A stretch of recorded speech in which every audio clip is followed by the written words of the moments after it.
Shalom bagi kita semua orang-orang terhormatnya Tuhan. Kau orang terhormatnya Tuhan.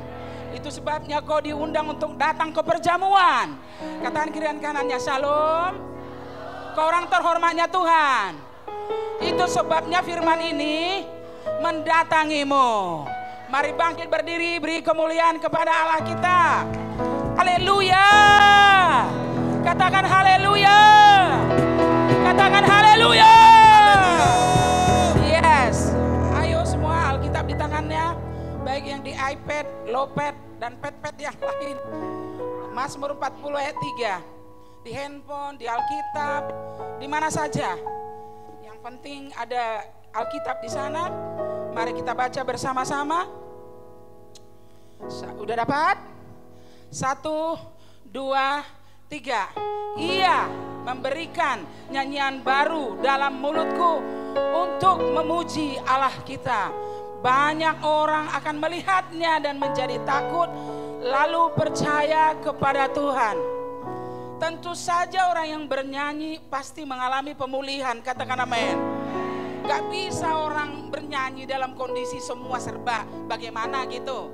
Tetapi nyanyian di mulut kita, mulut yang memberikan nyanyian baru dalam mulutku, berarti Allah sedang melakukan pemulihan dalam diri kita.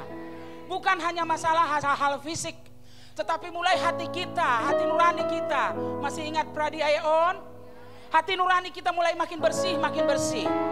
Maka itu pun adalah membuat kita memiliki nyanyian baru. Katakan nyanyian baru. Allah melakukan hal yang luar biasa dalam dirimu dan dalam diriku, maka itu akan menciptakan nyanyian baru. Katakan amin. Firman yang menjadi daging dalam hidupmu itu akan menciptakan nyanyian baru di mulut kita untuk memuji-muji Allah kita. Ketika kau melihat kau makin bersih makin hari, kau melihat motivasimu semakin bersih.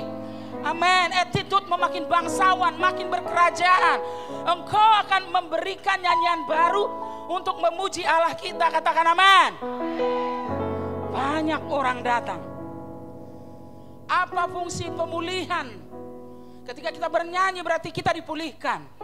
Apa fungsi pemulihan kita adalah banyak orang datang, melihatnya dan menjadi takut. Pemulihanku dan pemulihanmu adalah pemulihan bagi yang lain. Oh haleluya. Banyak orang akan melihatnya dan menjadi takut, lalu percaya. Katakan lalu percaya kepada Tuhan. Maka nyanyian baru ini akan membawa orang kepada Allah. Karena Allah memulihkanmu hari demi hari.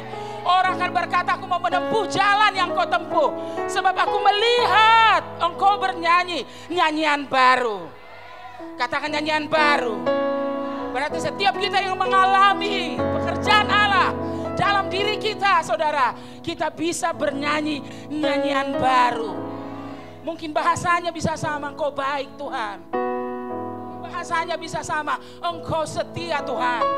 Tapi kau tahu dimensi apa? Engkau tahu dimensi apa yang kau alami ketika kau berkata, kau baik Tuhan.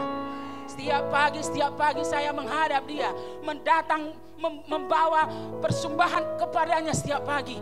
Selalu saya katakan, kau setia Tuhan. Engkau setia Tuhan. Dan bisa kesetiaan yang kau alami hari ini berbeda.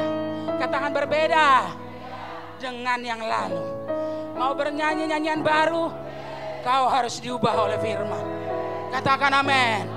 Tidak ada nyanyian baru tanpa perubahan hidup. Tidak ada nyanyian baru tanpa jamahan Allah dalam hidup. Dan hari ini, katakan amin. Hari ini, katakan hari ini, aku akan melihat Allah mengubahku. Allah membawaku naik. Sehingga banyak orang datang dan melihatnya dan menjadi takut. Katakan amin. Sesuatu yang dahsyat, sesuatu yang luar biasa. Oh, katakan aku ready. Aku ready. Aku siap. Aku siap. Aku siap. Aku siap. Aku siap. Aku siap. Semua kita katakan aku siap. Aku siap. Untuk sesuatu yang dahsyat. Beri kemuliaan kepada Allah kita. Oh.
Betapa hebat, betapa kuat, dahsyatnya Allah kita.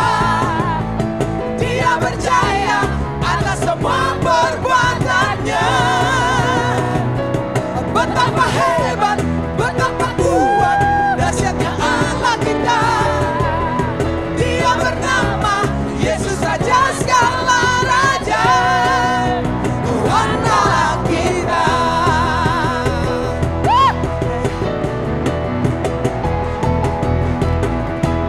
Berkuasa di bumi di surga, Yesus namanya. bertahta dalam kemuliaannya. Oh, oh. Dialah Tuhan Allah kita, namanya berkuasa, pembebas umatnya. Betapa hebat, betapa kuat, dahsyatnya Allah kita. Dia berjaya atas semua perbuatannya. Betapa hebat, betapa kuat, dahsyatnya Allah kita.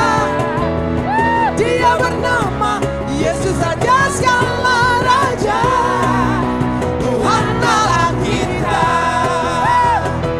Hanya namamu yang berkuasa Tuhan.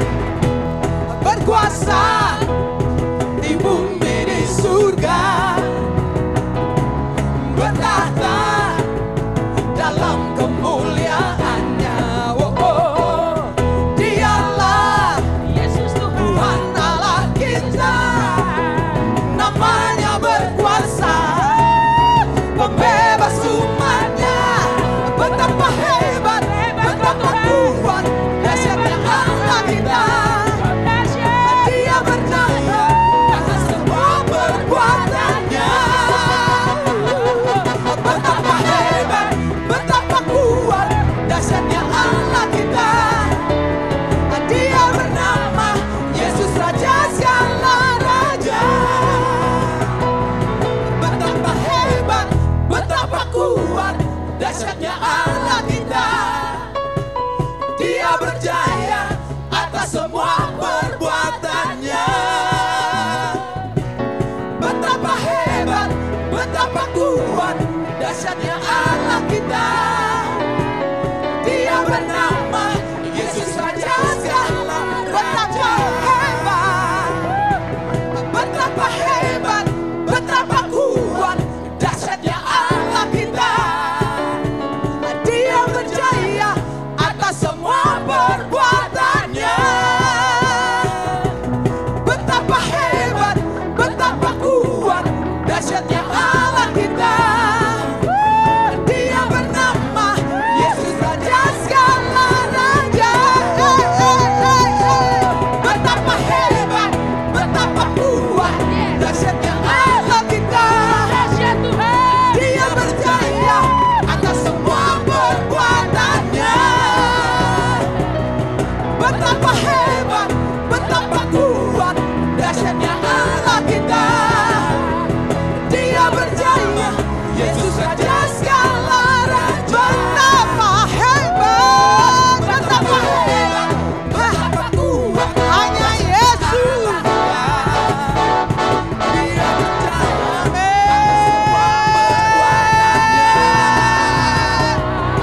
betapa hebat, betapa kuat, dahsyatnya Allah kita. Dia bernama Yesus Raja segala raja, Tuhan Allah kita. Tuhan Allah kita. Tuhan Allah kita. Haleluya. Sewaktu kita bernyanyi tentang pujian ini, Tuhan menggambarkan betapa dahsyat dan hebatnya perbuatannya. Ketika Musa mengulurkan tongkatnya, laut terbelah. Yes. Ketika Gideon mentaati untuk meniup, membawa musuh saling membunuh. Ketika orang kusta, 2 orang terseok-seok berjalan tapi seperti pasukan berkuda. Artinya Tuhan bekerja butuh engkau dan saya. Amin. Hanya untuk menyatakan kedahsyatan dan kehebatannya. Bukan kehebatan kita, tapi kedahsyatan dan kehebatannya melalui engkau dan saya. Haleluya. Sadari itu. Allah yang dahsyat itu diimpes. Seberapa jauh engkau datang ke tempat ini tidak sebanding dengan yang dijanjikannya.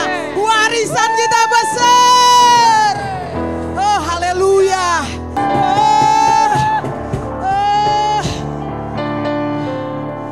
Kami anak-anakmu. Kami sons of Elohim. Yang mampu berdiri menyatakan-Mu di bumi. Kami mengikuti kemanapun Engkau berjalan. Engkau yang mengumpulkan kami dari musim demi musim. Terima kasih ya Bapa. Terima kasih ya Bapa.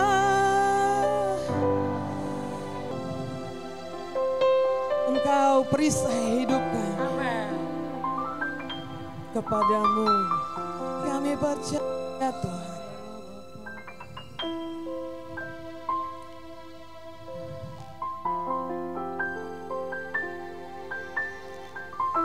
Kami mau terus mengikuti-Mu.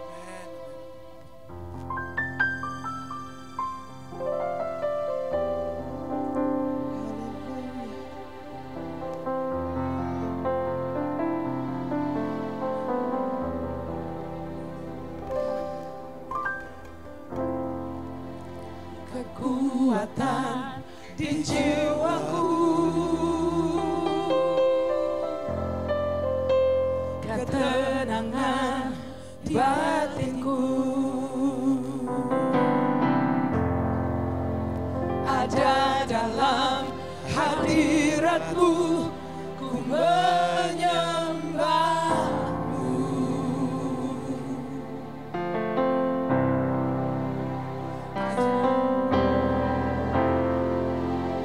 Syukurku di kaki-Mu Yesus. Rasakan hadirat-Mu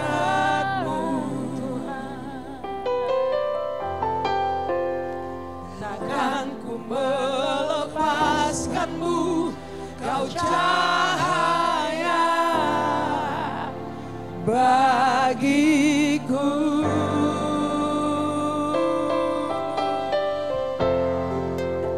Kekuatan di jiwaku,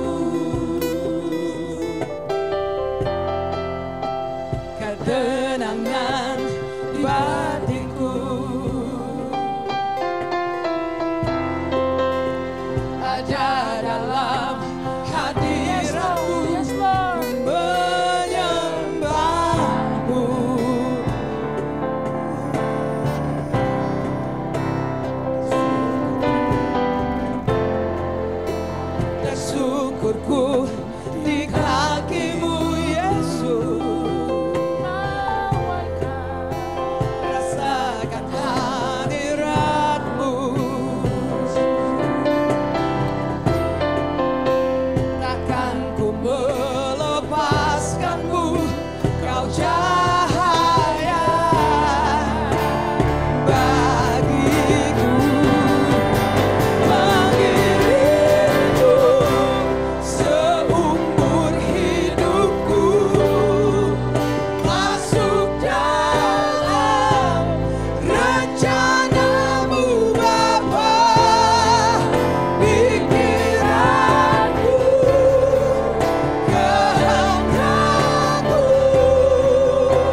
di hadapan-Mu. Karena kemurahan-Mu, biarkan kami bangkit bagi kota kami, bagi Indonesia. Bagi-Mu kami perlu bangkit. Bagi tujuan-Mu kami perlu bangkit. Sebab setiap kali Engkau Tuhan ingin melakukan sesuatu di bumi, Kau memerlukan seseorang. Dan hari ini kalau Kau memerlukan seseorang itu, ini hidup kami Tuhan. Kami belajar kepada nenek moyang kami Daud. Sekalipun di lembah kekelaman, dia aman. Karena perjalanan itu Engkau yang menghendakinya. Orang-orang di padang gurun berjalan di padang gurun selama mereka mendengar suara Musa dan tidak memberontak kepada Allah. Apapun tidak bisa mengganggu mereka. Aku mau katakan kepadamu, jangan takut kalau hari itu berkabut. Engkau tidak tahu, mungkin ke kiri dan ke kanan. Kadang ada itu di perjalanan. Tetapi ingatlah kalau itu perjalanan yang dikehendaki oleh Bapamu. Engkau tidak akan lapar. Engkau tidak akan sakit. Di sana ada perlindungan. Kau akan sampai ke akhir. Hanya perlu kau pastikan apakah itu perjalanan yang dikehendaki oleh Tuhan. Aku selalu menyiapkan hatiku untuk Engkau menaruh sesuatu yang baru. Sebab aku tahu Kau baru setiap hari. Dan aku berdoa kepadamu ya Tuhan, kebaruan dari surga itulah yang memperbaharui hidup kami. Kebaruan dari tata itulah yang membuat kami baru. Kami butuh Engkau. Kami butuh Engkau. Kami butuh Engkau. Kami butuh Engkau. Kami butuh Engkau. Kami butuh Engkau. Tiap hari kami berkata kami butuh Engkau. Perjalanan ini harus diakhiri dengan gilang gemilang. Harus diakhiri dengan kekuatan penuh. Kasih Tuhan, sudah berkumpul orang-orang yang Kau kasihi di ruangan ini. Biarlah kami membawa Engkau Tuhan. Terpujilah nama-Mu. Dan di dalam nama Yesus yang mengalami Tuhan dan kebaikan-Nya, beri kemuliaan kepadanya. Haleluya. Haleluya. Ini tahun manifestasi kehidupan kerajaan. Amin, amin. Ini tahun manifestasi kehidupan kerajaan.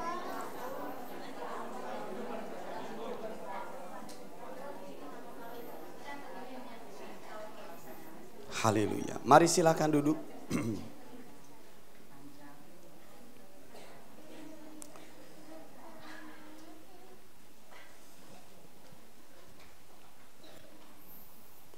Mari kita buka kitab 1 Samuel pasal 30. 1 Samuel pasal 30 ayat 1 sampai 8. Lalu kita lompat ayat 17 sampai 19. Setelah kita baca, saya akan beri judulnya. 1 Samuel pasal 30 ayat 1 sampai 8. Lalu kita lompat ayat 17 sampai ayat 19.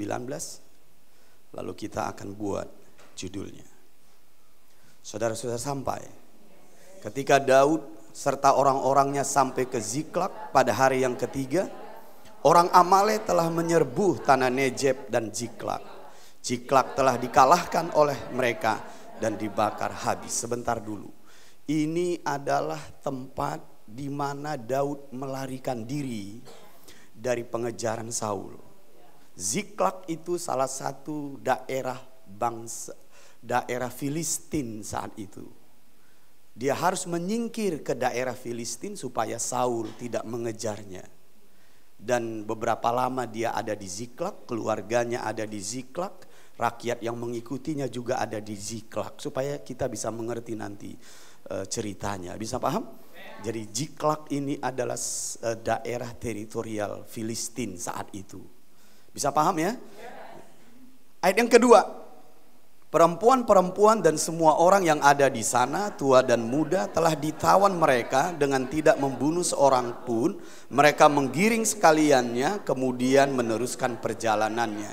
Jadi bangsa Amalek datang menyerbu daerah ini.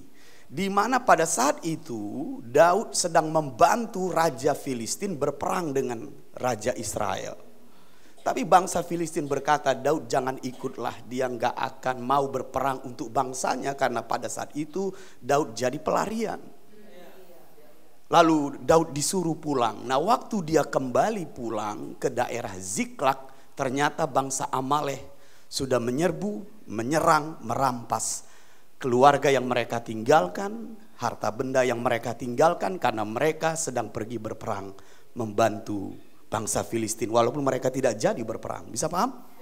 Bangsa Amalek menyerbu dan merampas milik mereka semua. Mari kita lanjutkan ayat yang ketiga. Ketika Daud dan orang-orangnya sampai ke kota itu, tampaklah kota itu terbakar habis. Dan istri mereka serta anak mereka yang laki-laki dan perempuan telah ditawan. Lalu menangislah Daud dan rakyat yang bersama-sama dengan dia itu dengan nyaring, sampai mereka tidak kuat lagi menangis. Bagaimana mungkin tidak menangis? Istrinya, anak-anaknya, harta bendanya ditawan musuh. Rumahnya dibakar. Saudara, ini tidak mudah. Tidak mudah, situasi ini tidak mudah. Daud tidak menyangka karena pada saat itu Daud selalu menang berperang. Bisa paham? Dia tidak menyangka musuh menyerang daerah mereka saat mereka tidak di situ. Semua ditawan dan dirampas. Ayat yang kelima, juga kedua istri Daud ditawan, yakni Ahinoam perempuan Yizreel dan Abigail bekas istri Nabal orang Karmel itu. Dan Daud sangat terjepit karena rakyat mengatakan hendak melempari dia dengan batu. Seluruh rakyat itu telah pedih hati masing-masing karena anaknya laki-laki dan perempuan. Tetapi Daud menguatkan kepercayaannya kepada Tuhan Allahnya. Siapa rakyat yang dimaksud ini? Yang mengiringi Daud, yang mengikuti Daud, saudara. Bisa paham? Ini orang-orang yang kemudian menjadi pahlawan-pahlawan yang gagah perkasa dari Daud. Bisa mengerti? Jadi ini bukan rakyat yang ditawan, ini rakyat yang mengiringi dia berperang tadi, membela orang Filistin walaupun tidak jadi. Bisa paham sampai di sini? Mereka berbalik ingin melempari Daud karena mereka juga merasa hancur hati. Mengapa begini nasib kami mengikuti Daud? Keluargaku, anak-anakku, harta bendaku habis semuanya. Mereka pedih hati dan justru ingin kalau melempari Daud mungkin menyalahkan Daud lah gitu kira-kira. Bisa paham? Ayat yang ketujuh, lalu Daud memberi perintah kepada Imam Abiatar bin Ahimelech, bawalah efod itu kepadaku. Maka Abiatar membawa efod itu kepada Daud. Kemudian bertanyalah Daud kepada Tuhan. Katanya, haruskah aku mengejar gerombolan itu? Akan dapatkah mereka kususul? Dan ia berfirman kepadanya, kejarlah sebab sesungguhnya engkau akan dapat menyusul mereka dan melepaskan para tawanan. Inilah istimewanya Daud, saudara. Salah satu, apapun kondisinya, dia bertanya kepada Tuhan. Bisa paham? Tapi mari kita selesaikan dulu storynya. Kita lompat ayat 17. Dan pada keesokan harinya Daud menghancurkan mereka. Ini orang Amalek tadi. Jadi Daud mengejarnya sesuai dengan instruksi Tuhan. Dan pada keesokan harinya Daud menghancurkan mereka dari pagi-pagi buta sampai matahari terbenam. Tidak ada seorang pun dari mereka yang lolos kecuali 400 orang muda yang melarikan diri dengan menunggang unta. Daud melepaskan semua apa yang dirampas oleh orang Amalek itu, juga kedua istrinya dapat dilepaskan Daud. Tidak ada yang hilang pada mereka. Amin. Tidak ada yang hilang dari mereka. Kalau kau berjalan dalam destiny Tuhan, Mungkin satu saat engkau mengalami situasi yang tidak menyenangkan. Tapi ketahuilah, kalau engkau sedang berjalan dalam destiny Tuhan, pada akhirnya tidak ada yang hilang, yang dirampas musuh dalam dirimu. Bisa paham? Tidak ada yang hilang pada mereka. Dari hasil yang kecil sampai hal yang besar.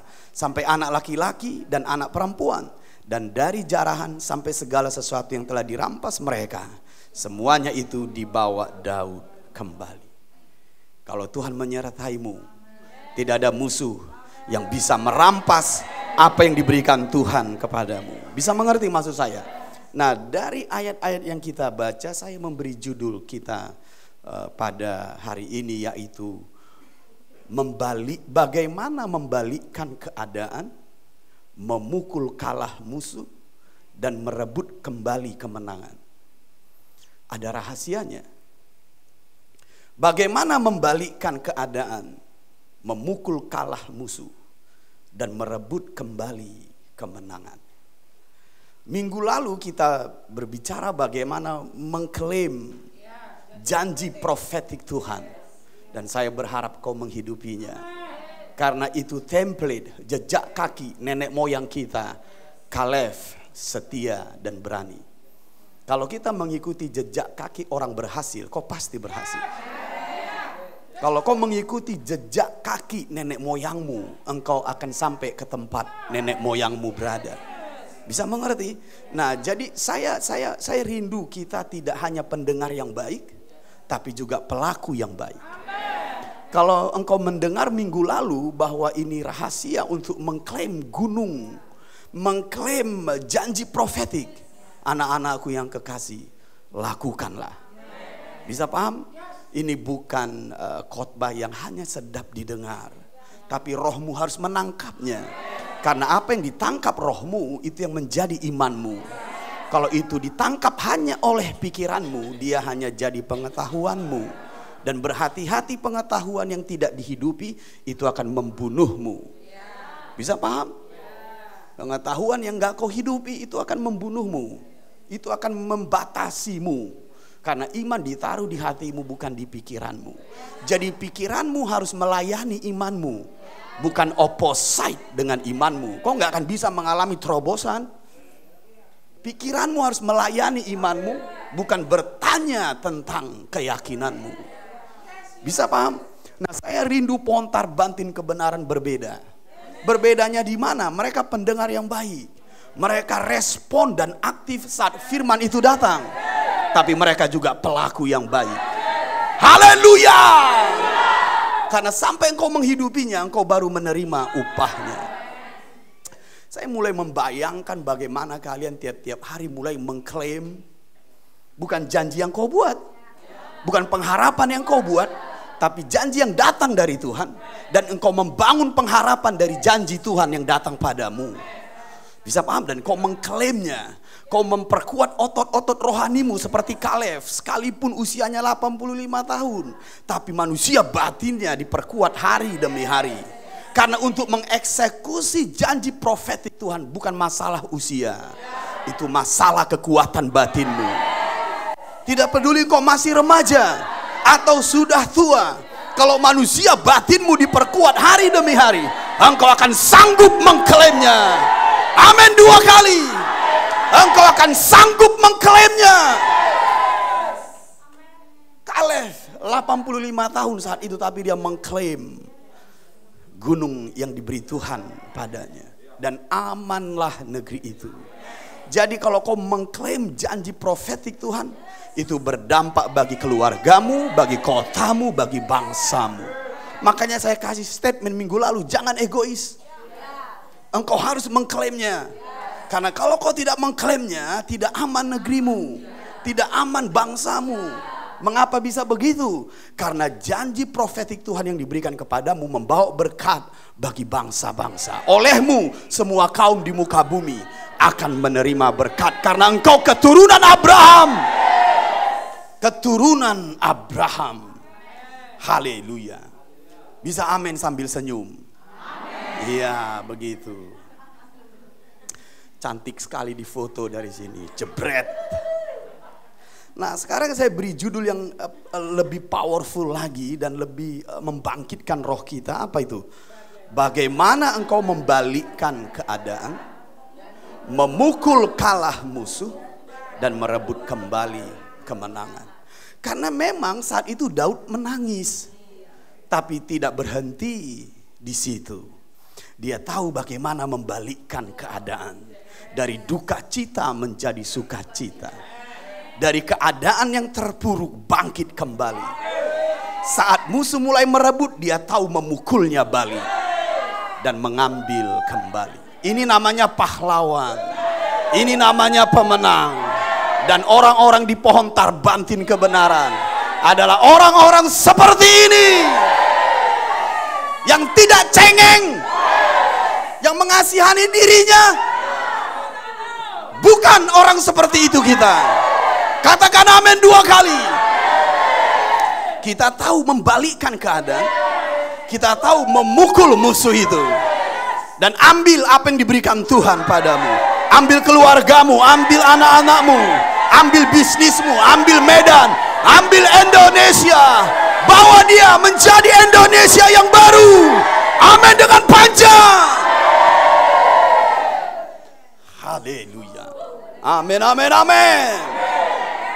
Senggol yang di kanannya, katakan, membalikkan keadaan, memukul kalah musuh, dan merebut kembali kemenangan.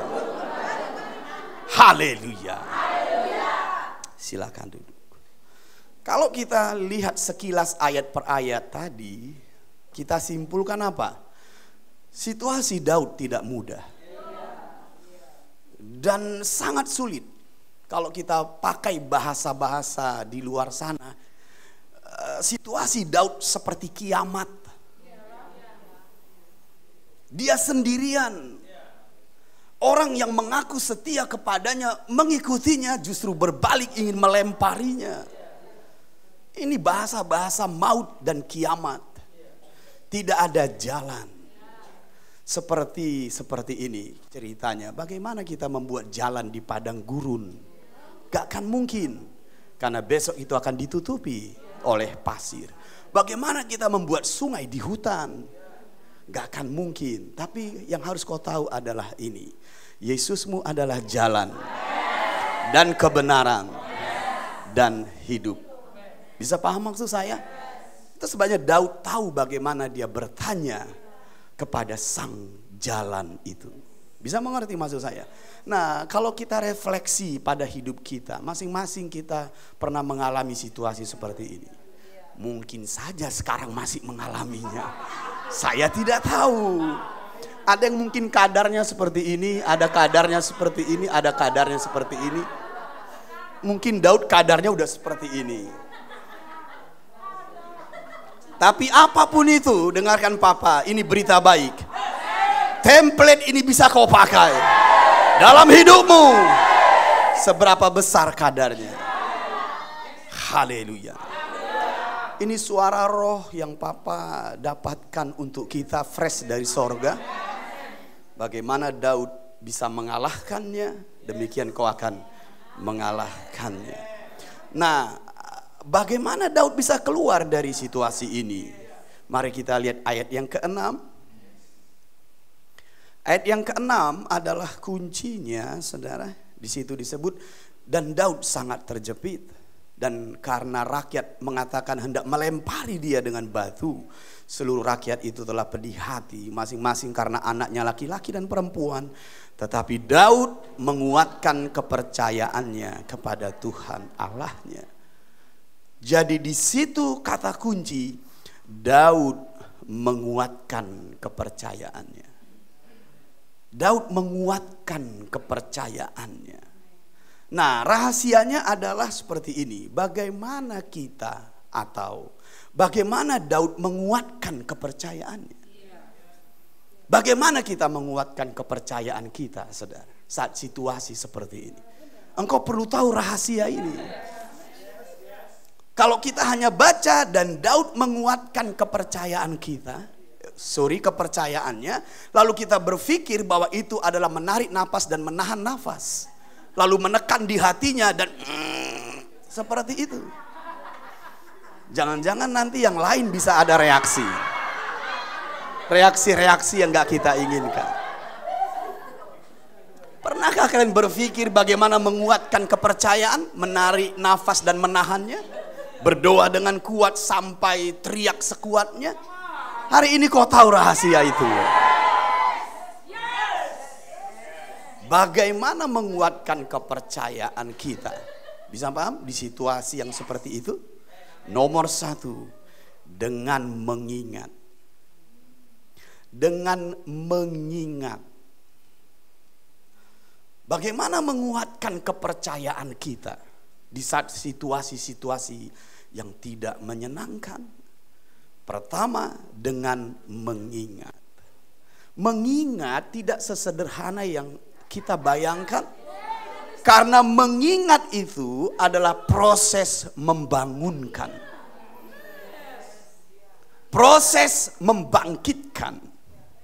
Proses menyadarkan dari dalam batinmu. Itu mengingat. Mengingat adalah proses membangunkan. Proses membangkitkan. Proses menyadarkan dari dalam batinmu. Situasi yang buruk mudah buat kita fokus pada situasi itu. Maka sering sekali kita menjadi semakin lemah, terganggu, dan kemudian terjerat oleh musuh. Nggak akan ada kemenangan kalau kita pakai cara seperti itu. Kita harus mengingat untuk mengaktifkan dan membangunkan apa yang sudah ditaruh Tuhan di batinmu. Karena itu akan membangkitkan, membangunkan, menyadarkan apa yang Tuhan taruh. Kalau kau mengingatnya. Mari kita lihat dulu. Yohanes pasal yang ke-14. Ayat 26. Yohanes 14 ayat 26. Tetapi penghibur, yaitu Roh Kudus, yang diutus oleh Bapa dalam namaku, dialah yang akan mengajarkan segala sesuatu kepadamu dan akan mengingatkanmu akan semua yang telah kukatakan kepadamu. Jadi kalau kita mengingat apa yang ditaruh Tuhan di dalam, engkau selaras dengan pekerjaan Roh di dalammu. Karena Dia pun akan mengingatkanmu. Sehingga Roh di dalammu akan bangun, akan bangkit dan menguasai batinmu, pikiranmu, emosimu. Jadi Roh di dalam dirimu bangun, bangkit. Dan kalau kita lihat di situ, Dia Roh penghibur. Ada penghiburan dari dalam bangkit, ada kesegaran dari dalam bangkit, ada keyakinan karena Dia Roh penolong dari dalam dirimu bangkit. Mengingat tidak sesederhana yang kau pikirkan. Karena Roh pun bekerja di dalam dirimu dengan mengingatkanmu.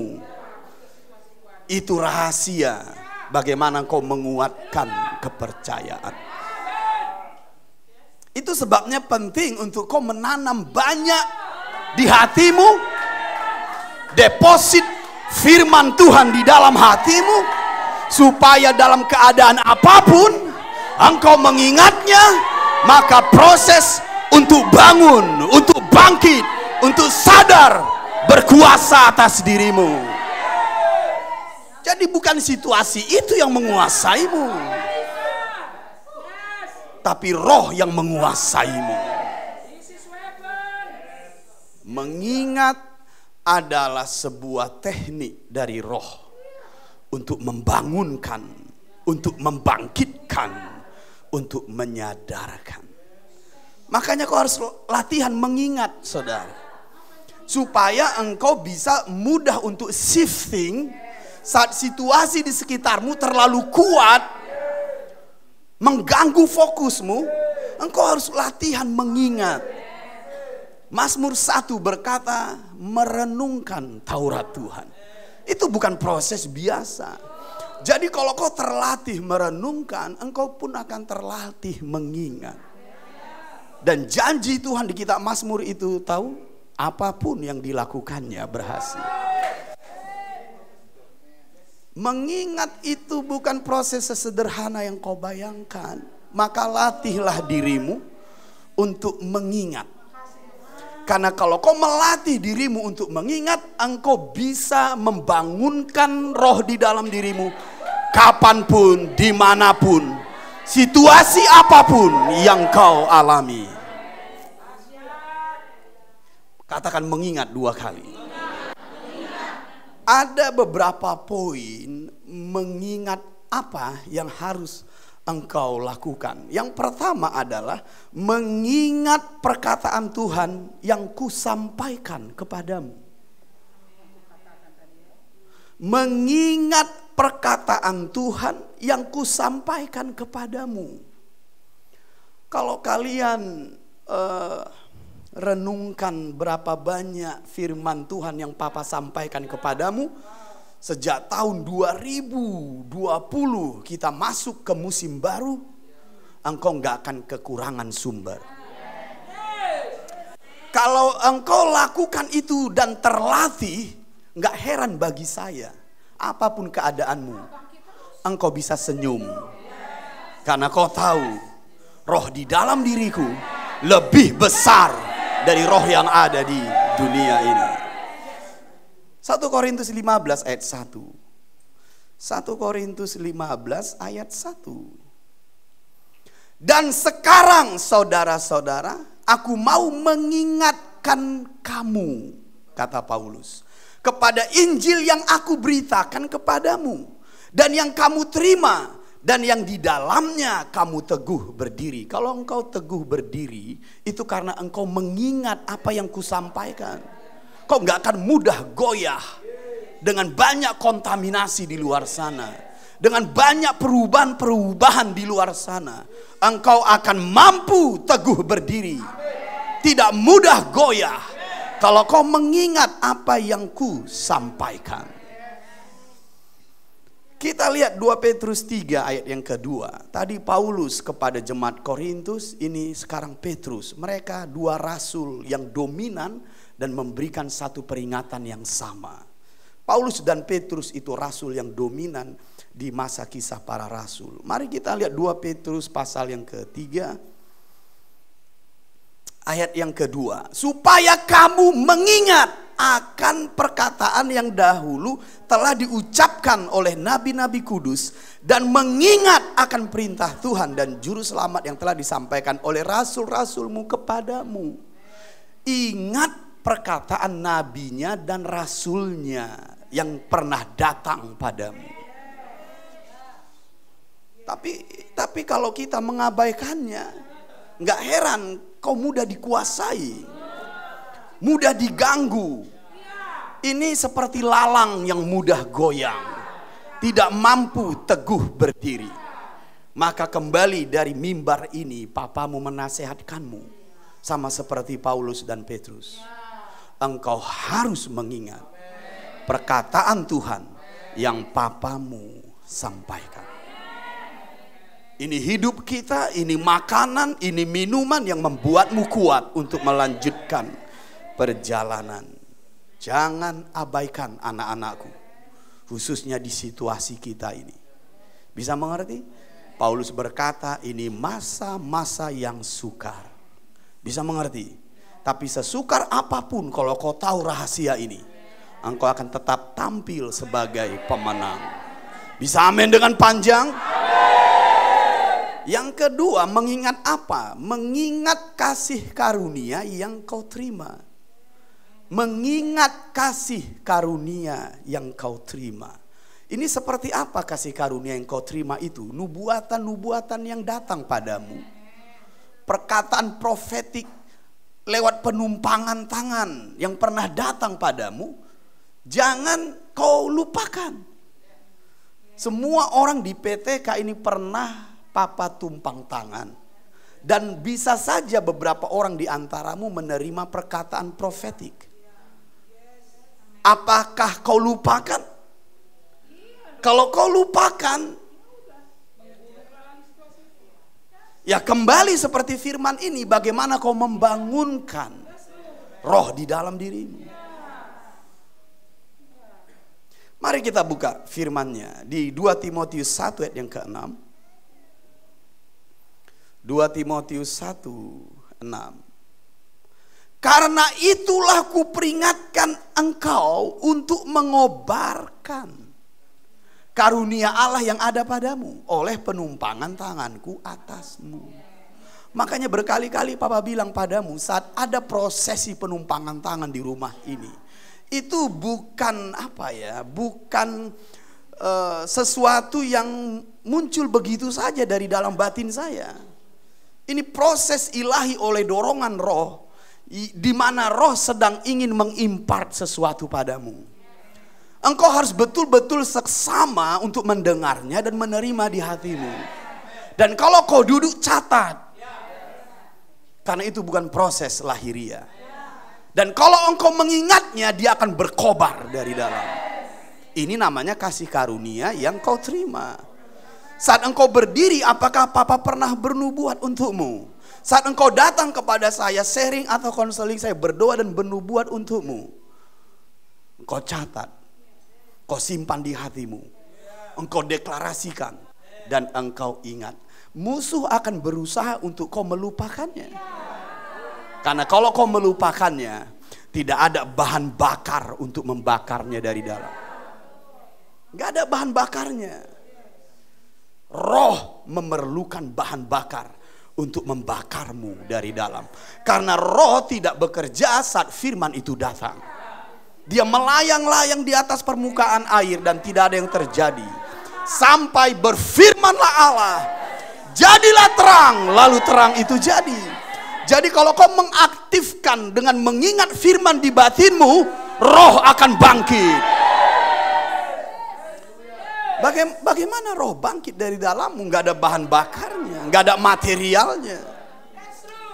Kau terlalu ceroboh, terlalu anggap sepele.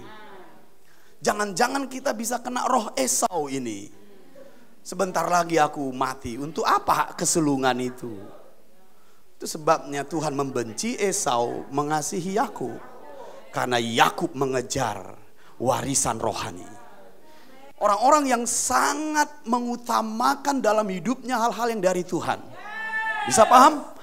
Akan dikasihi Tuhan.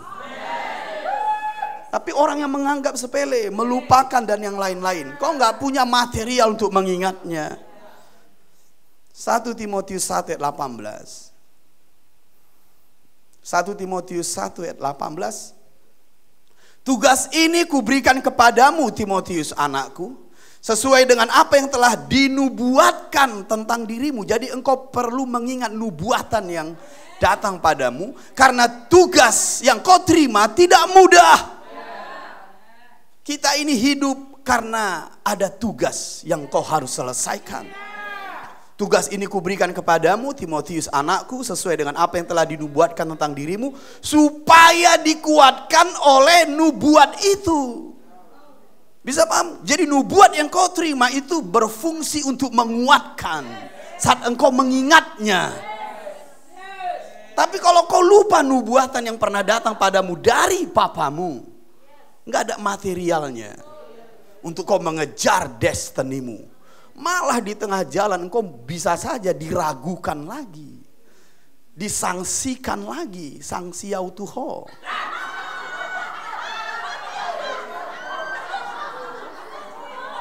Nanti tanya Pak Joli, dia tahu itu, sanksi autuho.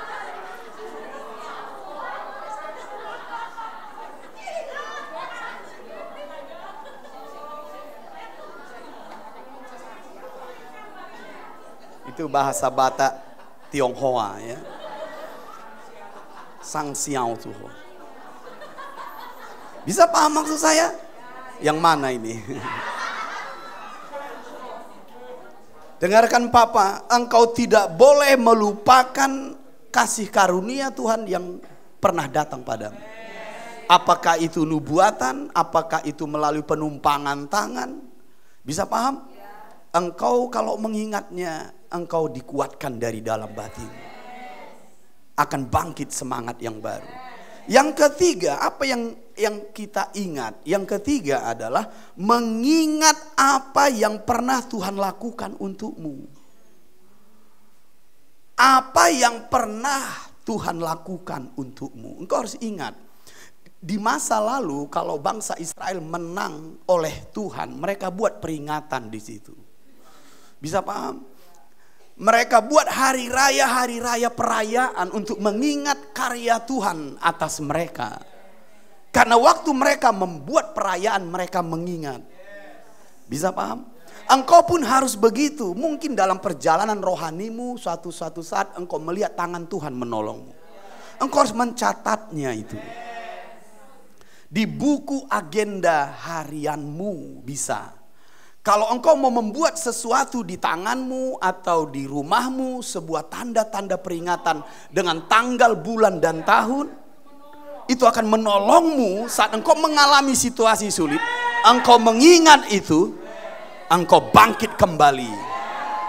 Karena engkau percaya kalau Tuhan menolongku dulu, Dia akan menolongku sekarang dan akan menolongku di masa depan. Karena Dia tidak pernah meninggalkan aku.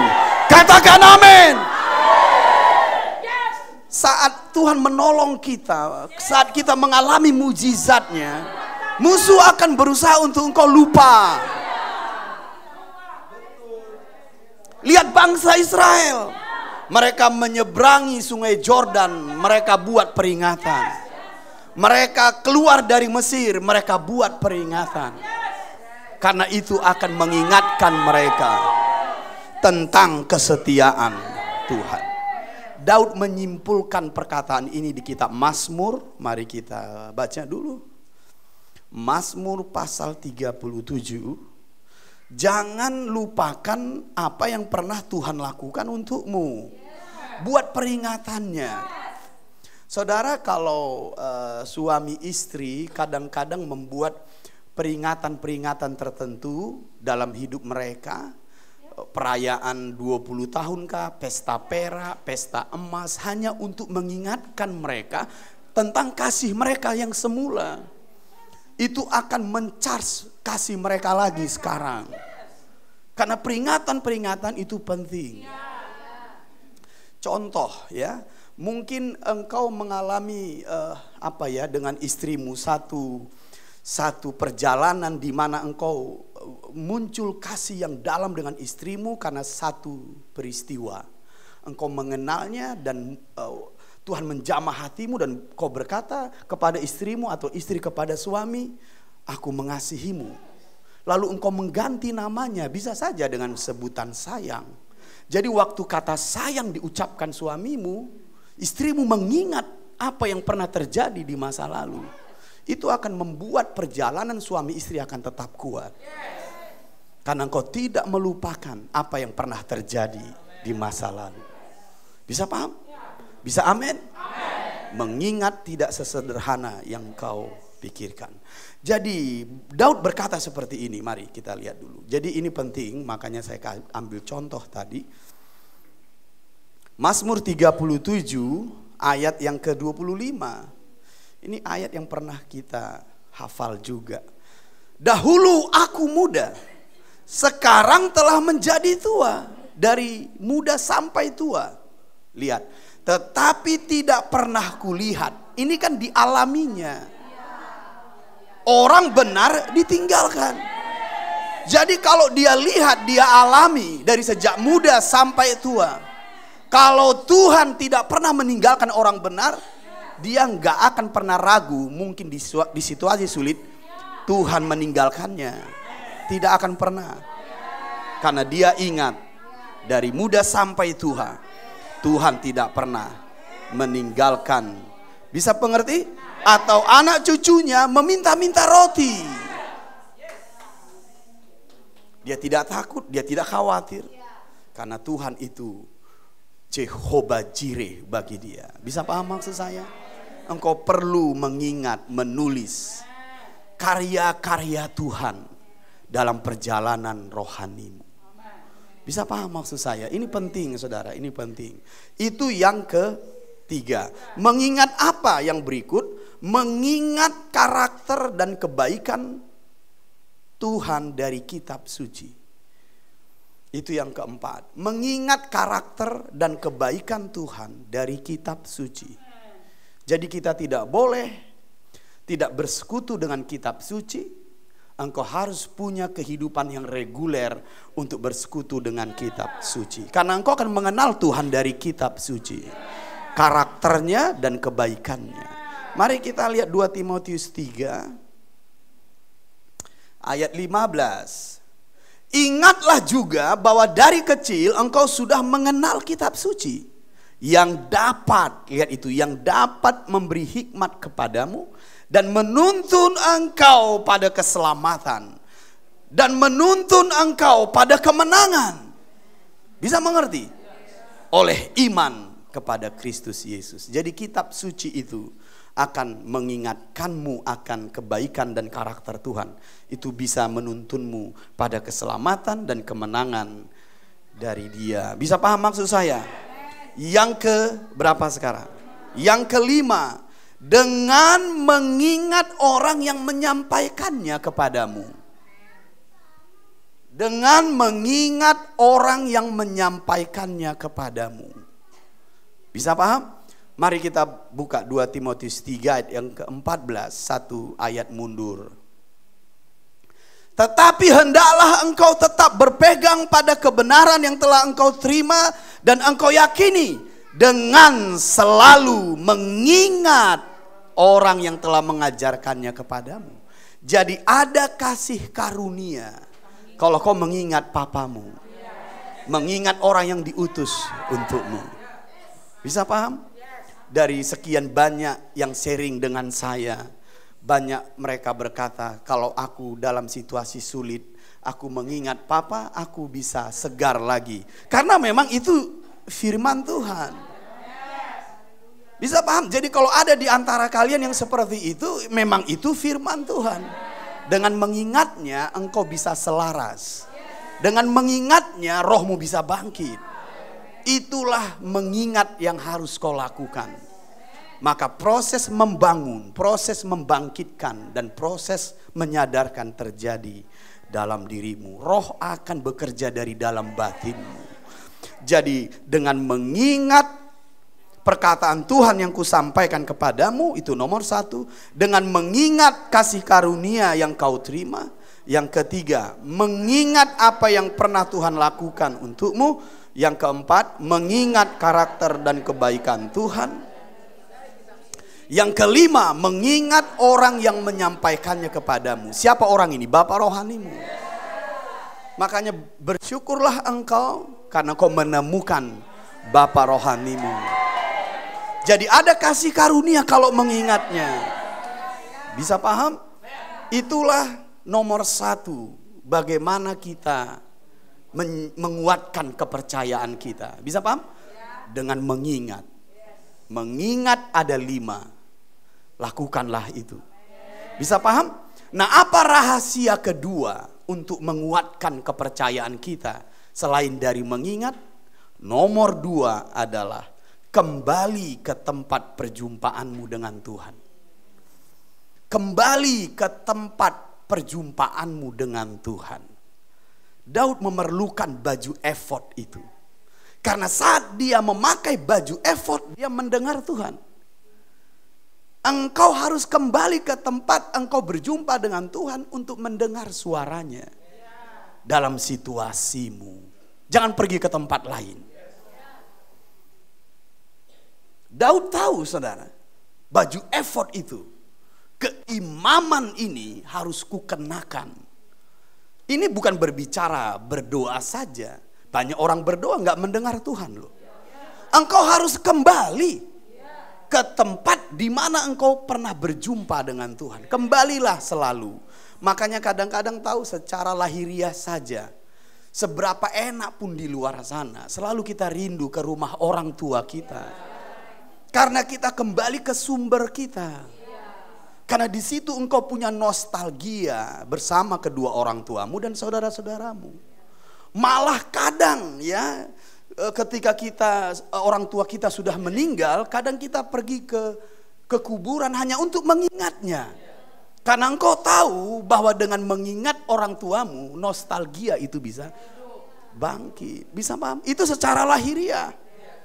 Jadi kalau kau kembali ke tempatmu semula, ke sumbermu semula, engkau sedang meminum kembali air yang dari sumbermu dan menyegarkanmu secara rohani, maksud saya. Nah, ada 3 tempat bukan begitu. Ada 3 tempat perjumpaan dengan Tuhan yang biasa kita alami. Yang pertama adalah kembali ke tempat perjumpaan dengan Tuhan. Yang pertama adalah ke rumahnya. Sama seperti contoh lahiriah yang Papa sebut tadi, kita kembali ke rumah di mana kita pernah lahir dulu. Jadi kita kembali ke rumahnya. Ini rumah Tuhan, saudara. Bentuk-bentuknya apa ini? Ibadah, pertemuan bersama dengan saudara seiman, bersama dengan Papa kita, seperti ibadah minggu ini. Makanya tidak heran kan, saat engkau menghadapi situasi sulit, engkau datang ke gereja dan beribadah, engkau mengalami kebebasan, engkau mengalami kelepasan, engkau mengalami pemulihan, dan engkau segar kembali karena engkau sedang kembali ke tempat perjumpaanmu dengan Tuhan. Makanya kalau kita menghadapi situasi sulit, jangan tidak pergi ke gereja jadinya. Engkau akan 2 kali lebih lemah itu. Aku tidak ada semangat untuk datang ibadah. Aku tidak ada semangat untuk datang ke rumahnya. Kenapa? Banyak masalahku. Salah pilihanmu. Engkau akan 2 kali lebih lemah itu. Daud tidak begitu. Anak-anak di PTK juga tidak seperti itu. Mereka seperti Daud. Aku akan kembali ke rumah Tuhan. Apa yang dikatakan Daud tentang Sion? Aku pergi ke Sion dan aku semakin kuat hari demi hari. Jadi kalau kau datang ibadah minggu demi minggu, engkau akan semakin kuat. Jadi kembalilah ke tempat perjumpaanmu dengan Tuhan. Nomor 1, ke rumahnya. Jangan jauhkan dirimu dari pertemuan ibadah. Apalagi di hari-hari terakhir ini. Datanglah ke rumahnya. Kembalilah, selama-lamanya engkau di luar sana. Kau harus kembali ke rumah Bapamu yang di sorga. Beribadahlah bersama-sama di sini. Dan makanlah dan minumlah dan engkau akan segar kembali. Yang kedua adalah ke orang yang diutusnya. Ke orang yang diutusnya. Pergilah ke orang yang tepat, saudara. Dan orang yang tepat untuk kau ajak, sharing dan yang lain-lain adalah Bapak rohanimu. Karena pernah satu saat engkau mendengar suaranya dan engkau menemukan jalan keluar. Engkau pernah mendengar suaranya dan engkau menemukan harapan yang baru. Engkau harus sadar bahwa saat situasi sulit di luar sana, engkau harus kembali kepadanya. Bisa mengerti? Meminta bimbingannya dan meminta doanya. Itu termasuk juga tempat perjumpaan dengan Tuhan. Kembalilah ke sana. Bisa paham? Yang ketiga adalah ke kamar doamu. Semua kita di ruangan ini pasti punya hubungan pribadi dengan Tuhan. Pribadi intim dengan Tuhan. Tahu bagaimana saat-saat tertentu menjamah Tuhan dengan doanya. Mungkin ada beberapa orang di sini bisa menjamah Tuhan hanya berdoa bahasa roh. Mungkin juga ada di sini hanya dengan bernyanyi. Atau doa syafaat. Itu tidak sama. Makanya saya sebutkan kita punya kamar doa pribadi. Di mana engkau bisa mendengarnya, bersekutu dengannya. Kembalilah ke situ. Makanya saya katakan, kalau kau dalam situasi seperti ini, jangan pergi ke mall. Papa, uangku banyak, kasih ke Tuhan. Jangan kasih ke mall. Pergi ke kafe untuk menghibur diri. Apa bedanya kita dengan orang dunia? Pulang-pulang makin duniawi kita. Bisa mengerti maksud saya?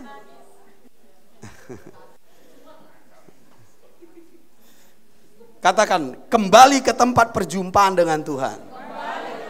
Kembali ke rumahnya, kembali ke orang yang diutusnya, kembali ke kamar doamu. Rahasia nomor 3 untuk menguatkan kepercayaanmu adalah dengan menantikan suaranya. Dengan menantikan suaranya. Daud berkata kepada Abiathar, sini baju efod itu. Dia menunggu Tuhan berbicara. Jadi saat kita kembali ke tempat perjumpaan dengan Tuhan, apakah di ibadah, apakah bersama Papa, apakah di kamar doamu, engkau harus punya kemampuan untuk bertahan menunggu Tuhan, dia berbicara kepadamu. Karena kitab Yesaya berkata, orang yang menantikan Tuhan, dia kuat kembali. Yesaya 40. Yesaya 40. Ayat yang ke-31. Tetapi orang-orang yang menanti-nantikan Tuhan mendapat kekuatan baru. Mereka seumpama Raja Wali yang naik terbang dengan kekuatan sayapnya. Mereka berlari dan tidak menjadi lesu. Mereka berjalan dan tidak menjadi lelah. Itulah kuasa menantikan Tuhan. Jadi kita harus sabar, saudara. Kita harus rela memberi waktu kepada Tuhan sampai dia berbicara. Tuhan berkata kepada Marta, Marta, Maria sudah mengambil bagian yang tepat. Karena Marta duduk di kaki Tuhan, mendengarkan Tuhan, lebih mengutamakan Tuhan. Mengapa Maria mengambil itu dan Tuhan memujinya? Karena besok Tuhan tidak di situ. Penting bagi dia bersama dengan Tuhan saat itu. Sedangkan mengurus dapur tiap hari bisa mengurus dapur. Tapi bersama Tuhan saat itu hanya saat itu. Dan ini precious time, waktu yang berharga.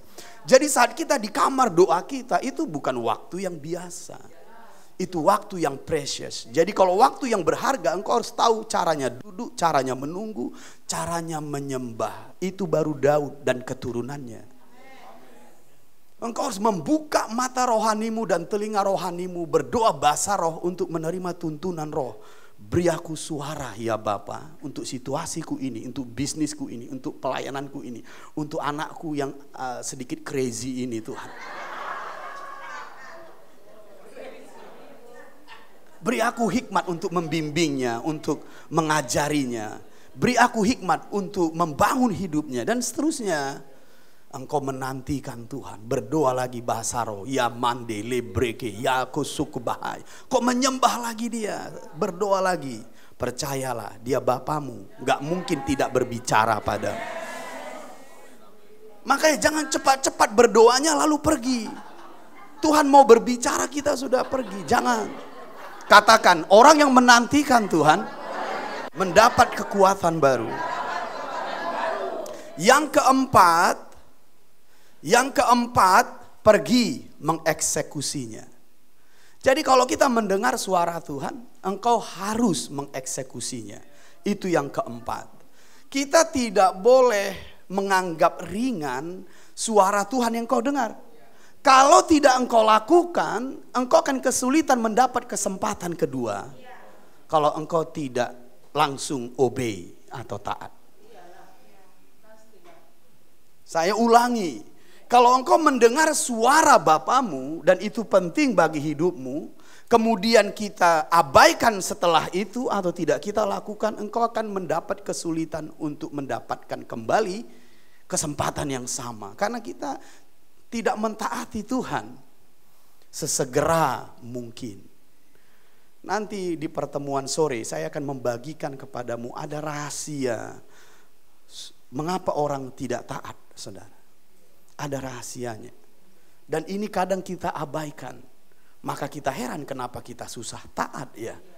Ada rahasianya. Namun sekarang mari perhatikan di sini. Kalau kita tidak menjadi eksekutor yang baik dari suara Tuhan yang kau terima, engkau akan kesulitan. Tidak semudah yang sebelumnya. Engkau akan terima lagi. Makanya pastikan ini, engkau pelaksana firman yang baik. Dengarkan Papa.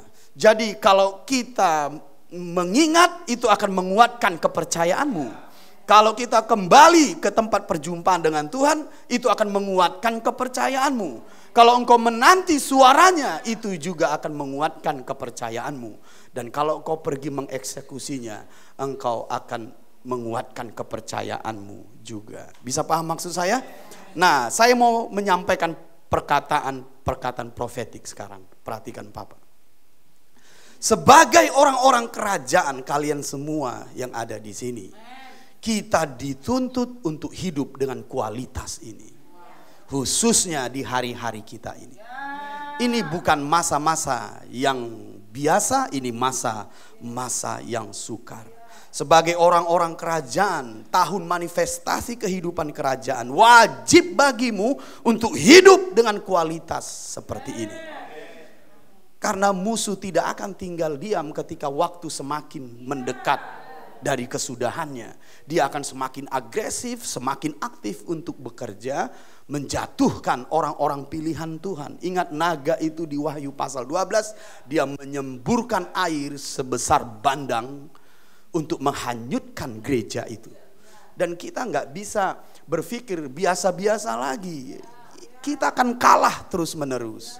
Jadi dengarkan saya, wajib bagi kita saudara untuk hidup dengan kualitas seperti ini. Bisa paham? Yang pertama yang harus kau ingat adalah seperti ini. Engkau keturunan Daud. Artinya engkau mewarisi DNA rohani yang sama. Jadi kalau Daud punya kemampuan ini, engkau menerima warisan yang sama. Artinya engkau juga punya kemampuan ini. Karena kita dari DNA rohani yang sama. Matius 1 coba kita lihat. Matius 1 ayat 14. Jadi engkau harus katakan di batinmu, aku memiliki DNA rohani yang sama seperti Daud nenek moyangku. Bisa mengerti maksud saya? Kalau dia bisa membalikan keadaan dan memukul kalah musuh, aku pun punya kemampuan itu. Karena aku keturunannya. Bisa paham maksud saya? Matius 1:14 dikatakan seperti ini. Bukan ayat yang ke-17. Jadi seluruhnya ada 14 keturunan dari Abraham sampai Daud. Bisa mengerti? 14 keturunan dari Daud sampai pembuangan ke Babel. Dan 14 keturunan dari pembuangan ke Babel sampai Kristus. Kalau kita lihat di ayat yang ke-17, di situ ada 3 nama. Abraham, Daud, dan Kristus. Dan engkau ada di generasi Kristus. Karena setelah Kristus tidak ada generasi yang lain. Engkau ada di situ. Jadi engkau keturunan Abraham dan keturunan Daud, memiliki DNA rohani yang sama. Amin dengan panjang. Bapamu Abraham, bapamu Daud, dan engkau keturunannya. Selesai. Sampai 14 keturunan, tidak ada keturunan yang lain. Engkau ada di situ. Bisa mengerti? Jadi jangan ragukan dirimu, jangan ragukan firman-Nya, engkau keturunan Daud. Katakan kepada dirimu, aku keturunan Daud. DNA rohaninya ada padaku. Roh Allah ada dalam diriku. Aku punya kemampuan rohani yang sama. Mulai mengingat. Bisa paham? Mulai kembali ke tempat di mana kau berjumpa dengan Tuhan. Mulai menantikan Tuhan. Amin, amin. Roh akan bangkit dari dalam batinmu. Jadi dengarkan saya di situ. Yang pertama tadi, engkau harus tahu engkau keturunan Daud. Yang kedua, ada banyak orang-orang di sekitar kita berada dalam jurisdiksi rohanimu.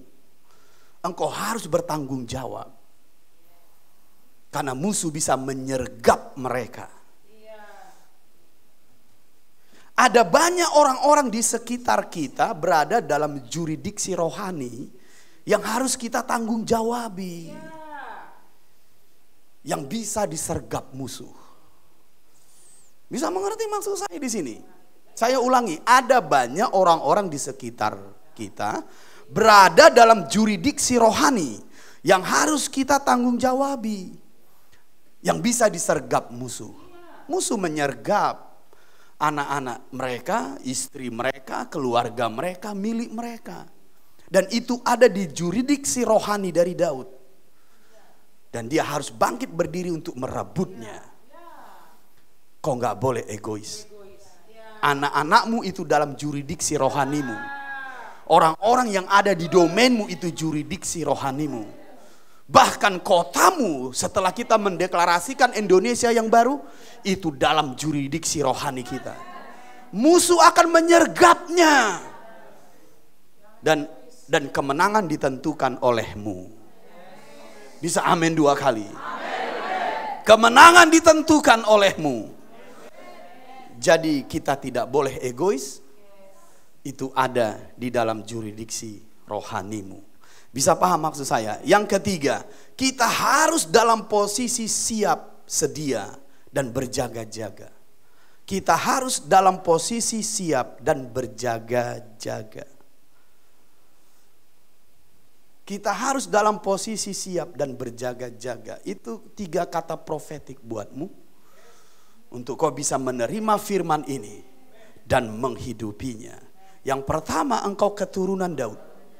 Engkau memiliki DNA rohani yang sama, kemampuan rohani yang sama. Karena kita satu keturunan. Satu Bapa, satu Allah, satu janji. Satu darah, satu DNA rohani.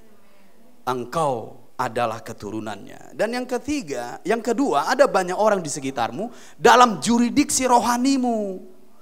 Jadi kau nggak bisa abaikan. Kita harus bertanggung jawab untuk mereka, karena musuh sewaktu-waktu bisa menyergap mereka. Engkau harus bertindak dan meraih kemenangan. Itu pentingnya kenapa kita harus menguatkan kepercayaan kita. Dan yang ketiga, dengarkan, engkau harus dalam posisi yang siap dan berjaga-jaga. Itu 3 kata profetik. Mari kita lihat Lukas pasal 21. Lukas pasal 21 ayat yang ke-36. Berjaga-jagalah senantiasa sambil berdoa, supaya kamu beroleh kekuatan untuk luput dari semua yang akan terjadi itu. Saudara tahu bagaimana kita terluput? Engkau harus berjaga-jaga. Engkau harus berdoa. Ini perkataan Tuhan, saudara. Bisa amin dulu dengan panjang? Amin dulu dengan 2 kali. Biarkan rohmu exciting terus. Yesus berkata, supaya engkau luput dari situasi apapun, berjaga-jaga dan berdoa. Raih kemenanganmu. Jadi kita baca bersama-sama Lukas 21:36. Berjaga-jagalah senantiasa sambil berdoa, supaya kamu beroleh kekuatan untuk luput dari semua yang akan terjadi itu. Amin 2 kali. Engkau beroleh kekuatan dan engkau luput kalau engkau berjaga-jaga dan siap sedia. Mari kita buka lagi 1 Korintus 16 ayat 13. 1 Korintus 16 ayat 13. Berjaga-jagalah, berdirilah dengan teguh dalam iman, bersikaplah sebagai laki-laki dan tetap kuat. Tahu kenapa ini? Karena engkau harus menjagai jurisdiksi rohanimu. Menjagai apa yang diberikan Tuhan kepadamu. Dan mengeksekusi destinimu dan Indonesia yang baru sebagai perjalanan rohani kita. Aku mendeklarasikan tiap-tiap hari pada diriku, engkau akan berjalan dalam 40 tahun untuk Indonesia yang baru. Tubuhmu akan semakin kuat, rohmu tetap menyala-nyala, engkau akan semakin sehat, dan tidak ada musuh yang bisa menghentikanmu. Sebab Allah Jehovah Immanuel menyertaimu. Saya deklarasikan terus menerus. Kita harus berdiri teguh, harus tetap kuat. Lihat Papa, pohon tarbantin kebenaran sejak 5 tahun yang lalu mendeklarasikan Indonesia yang baru. Itu dalam jurisdiksi rohani kita. Saya berdoa untukmu supaya kau bisa mengklaim janji profetik Tuhan. Karena dengan itu Indonesia yang baru akan datang. Dan engkau punya kemampuan untuk memukul musuhmu dan mengambil kembali milikmu. Karena engkau tahu cara menguatkan batinmu hari demi hari. Haleluya. 1 Tesalonika 5, mari kita lihat 1 Tesalonika 5 ayat yang ke-6. Sebab itu baiklah, jangan kita tidur seperti orang-orang lain. Jangan tidur ya anak-anakku. Ini bersifat rohani maksud saya. Kau harus berjaga-jaga untuk juridiksi rohanimu. Sebab itu baiklah, jangan kita tidur seperti orang-orang lain, tetapi berjaga-jaga dan sadar. Satu ayat lagi setelah itu kita selesai. 1 Petrus 5 ayat yang ke-8. Karena musuh kita, musuh jiwa kita, iblis dan para pengikutnya itu akan selalu mengintai kita saat lemah dan menyergap kita. Seperti Amalek menyergap apa yang dimiliki Daud. Engkau harus sadar dan berjaga-jaga. Ayat yang ke-8 kita baca bersama-sama 2 ya. Sadarlah dan berjaga-jagalah, lawanmu si iblis berjalan keliling sama seperti singa yang mengaum-ngaum dan mencari orang yang dapat ditelannya. Jadi di situ disebut sadarlah dan berjaga-jagalah. Dan garis bawahi di situ ada kata lawanmu, berarti dia musuhmu. Di sini jelas kalau iblis itu musuhmu. Bisa paham maksud saya? Dia berjalan sekitar kita untuk memangsa orang-orang yang ada di dalam juridiksi rohani kita. Bahkan kita pun dia mencari saat yang tepat untuk menjatuhkan kita. Makanya kita harus sadar di mana itu ayatnya. Di Lukas pasal 4 saya kira itu. Mari kita lihat dulu. Ketika Yesus mengusir iblis, enyahlah engkau iblis. Iblis pergi, tapi dia tidak menyerah, saudara. Dia menunggu saat yang tepat. Coba kita lihat Lukas pasal 4. Itu sebabnya kau harus berjaga-jaga terus. Lukas 4 ayat 13. Kalau sudah dapat katakan amin. Ayat ke-13. Sesudah iblis mengakhiri semua pencobaan itu. Kepada siapa? Kepada Yesus. Ia mundur karena Yesus berkata, enyahlah engkau iblis. Tapi dia tidak menyerah. Lihat lagi. Mundur daripadanya dan menunggu waktu yang baik. Karena iblis selalu berjalan keliling-keliling untuk melihat kesempatan yang baik menyergap kita. Engkau harus berjaga-jaga dan sadar. Engkau harus tahu bagaimana menguatkan keyakinanmu untuk memukul musuh di sekitarmu. Sehingga perjalanan destiny rohanimu selalu dalam kemenangan demi kemenangan demi kemenangan. Kita kembali ke 1 Petrus 5 ayat ke-8. Saya tutup di sini. Lihat. Sadarlah dan berjaga-jagalah, lawanmu, dia itu musuh kita. Si iblis berjalan keliling sama seperti singa yang mengaum-ngaum dan mencari orang yang dapat ditelannya. Apa yang harus kau lakukan kepada musuh kita ini? Ayat yang ke-5. Lawanlah dia dengan iman yang teguh. Stop. Lawanlah dia dengan iman yang teguh. Kenapa engkau harus lawan? Karena dia nggak akan lari daripadamu sampai engkau melawannya dan mengusirnya. Kenapa? Tidak ada binatang yang lari dari mangsanya kecuali diusir. Tidak ada binatang yang lari dari mangsanya kecuali diusir. Tidak ada singa yang lari dari mangsanya kecuali diusir. Kalau kau nggak mengusir musuh ini, dia nggak akan pergi darimu. Karena engkau bisa satu saat menjadi mangsanya. Sebutkan kepada saya binatang mana yang meninggalkan makanan yang gak diusir. Makanya kitab suci berkata lawan dia, usir dia, enyah engkau iblis demi nama Yesus. Karena kalau gak kau usir, gak ada binatang yang meninggalkan mangsanya. Ingat pesan Papa itu. Karena iblis menunggu saat yang tepat sampai engkau lengah. Dan berikutnya kita sudah kekurangan darah karena gigi-gigi vampirnya udah menghisap darah di leher rohani kita. Makanya kita kekurangan darah, anemia, dan tidak ada gairah, kita lemah, kita lesu. Karena engkau harus mengusirnya. Haleluya, haleluya. Bisa paham maksud saya? Di masa-masa kita ini, engkau harus bangkit dengan kekuatan roh. yang bisa menaklukkan musuhmu, mengusir dia dari teritorialmu, dan jadilah pemenang. Katakan amin. Saya rindu supaya kita melakukan satu hal, dan saya yakin kekuatan yang baru akan datang dari dalam diri. Saya ingin mengimpartmu hari ini. Mari bangkit berdiri. And I sing praises to your name, oh Lord, praises to your name, oh Lord, for your name is great and greatly to be praised. I sing praises to your name, oh Lord, praises to your name, oh Lord, for your name is great and greatly to be praised. Can we sing that all in one voice? I sing praises.